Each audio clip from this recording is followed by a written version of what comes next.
Avrupa ve Asya arasında Kafkaz dağlarının gündoğrunda ve Orta Asya'nın günbatarında yerleşen Hazar Denizi'ni geçmişten bugünlere çelli bir neçe halk, bir neçe ad verdiler. Kadimi Grekler bu denize Irkinyan Okyanus deyip ad verdiler. Hazarın gün ortasında yaşayan Farslar bunu Mazandıran denizi adını verdiler. Araplar bu denize Gilan denizi deydiler. Bu denizin gündoğrunda yaşayan Türk halkları olsa bu denize Hazar tayfasının o yerde yaşayanlığı sebeple Hazar denizi deydiler. Hazarın demirgazında yaşayan Ruslar olsa Halinya'da Halis deyip adlandırdılar.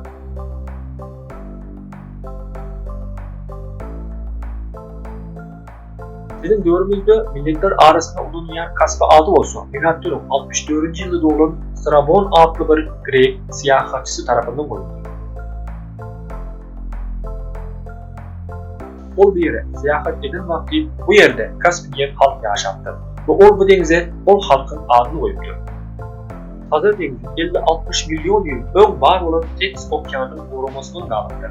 Tetis Okyanı Atlantik ve Yuvaş Okyanlar bilen bağlanışıklı değil. Milyonlarca yılların geçmek bilen diğer platformları yükledi. Tetis Okyanı Beylik Okyanlar bilen olan bağlanışıklı getirdiği Himalaya ve Alp dağlarının yüzü çıkmağı bilen Tetis Okyanı uğrudu.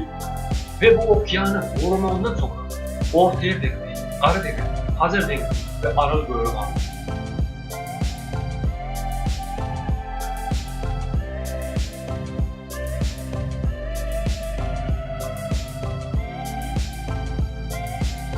Hazarı geografyacılar denizler deyip hesaplayanlar. Sebebi bir yerin deniz olmak için okyanları bilen bağlanışığı bulmak. Hazarın dostu okyanlar bilen bağlanışığı yok.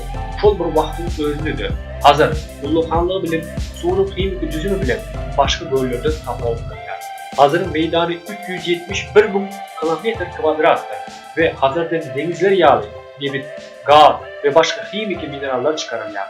Şunun üçünde Hazar'ı kâbir yurtlar deniz, kâbir yurtlar olsa göl deyip hesaplayarlar. Hazar'ın näme bolcağını belli bir karara gelmek maksadı bilen Hazar'ın kenarında yerleşen yurtlar 2018 yılının Ağustos ayında toplandılar ve belli bir alanlaşığa geldiler. Alanlaşığa göre Hazar'ın kenarından 15 deniz mili çilli olan Zoluk, o yurtların hususi mülkü deyip kabul ederler. Bu aralığa 10 deniz mili boşluk, cemi 25 mil her yurdun bağlıkçılık meydanı deyip kabul ettiler. Kalan bölükler olsa milletler arası sorular deyip ilan ettiler.